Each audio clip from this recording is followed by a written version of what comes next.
Namaskar, Jai Shri Krishna. Enlightening, text 15 of chapter 3, Pure Devotional Service, the change in heart of second canto, the cosmic manifestation of Srimad Bhagavatam. Text 15. Sa vai Bhagavato Raja Pandaveyo Maharathaha Bal Kridan Kaiha Kridan Krishna Kridam Ya Adade. Maharaj Parikshit, the grandson of the Pandavas, was from his very childhood a great devotee of the Lord. Even while playing with dolls, he used to worship Lord Krishna by imitating the worship of the family deity. In the Bhagavad Gita 6.41, it is stated that even a person who has failed in the proper discharge of yoga practice is given a chance to take birth in the house of devout Brahmanas or in the houses of rich men like Kshatriya kings or rich merchants. But Maharaj Parikshit was more than that because he had been a great devotee of the Lord since his previous birth, and as such, he took his birth in an imperial family of the Kurus and especially that of the Pandavas. So from the very beginning of his childhood, he had the chance to know intimately the devotional service of Lord Krishna in his own family.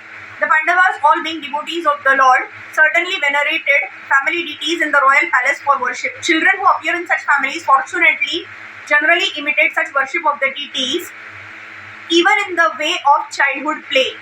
By the grace of Lord Sri Krishna, we had the chance of being born in a Vaishnava family, and in our childhood, we imitated the worship of Lord Krishna by imitating our father. Our father encouraged us in all respects to observe all functions such as the Ratha Yatra and Dola Yatra ceremonies, and he used to spend money liberally for distributing prasad to us children and our friends. Our spiritual master, who also took his birth in a Vaishnava family, got all inspirations from his great Vaishnava father, Thakur Bhakti Vinod. That is the way of all lucky Vaishnava families. The celebrated Mirabai was a staunch devotee of Lord Krishna as the great lifter of Govardhan Hill. The life history of many such devotees is almost the same because there is always symmetry between the early lives of all great devotees of the Lord. According to Jiva Goswami, Maharaj Parikshit must have heard about the childhood pastimes of Lord Krishna at Vrindavan, for he used to imitate the pastimes with his young playmates. According to Sridhar Swami, Maharaj Parikshit used to imitate the worship of the family deity by elderly members. Srila Vishwanath Chakravarti also confirms the viewpoint of Jiva Goswami. So accepting either of them, Maharaj Parikshit was naturally inclined to Lord Krishna from his very childhood. He might have imitated either of the given mentioned activities, and all of them established his great devotion from his very childhood, a symptom of a Mahabhagavata. Such Mahabhagavatas are called Nitya Siddhas or souls liberated from birth.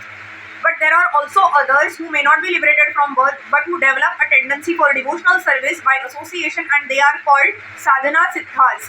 There is no difference between the two in the ultimate issue, and so the conclusion is that everyone can become a Sadhana Siddha, a devotee of the Lord, simply by association with the pure devotees. The concrete example is our great spiritual master Shri Narad Muni. In his previous life, he was simply a boy of a maid servant. But through association with great devotees, he became a devotee of the Lord of his own standard, unique in the history of devotional service. Hare Krishna.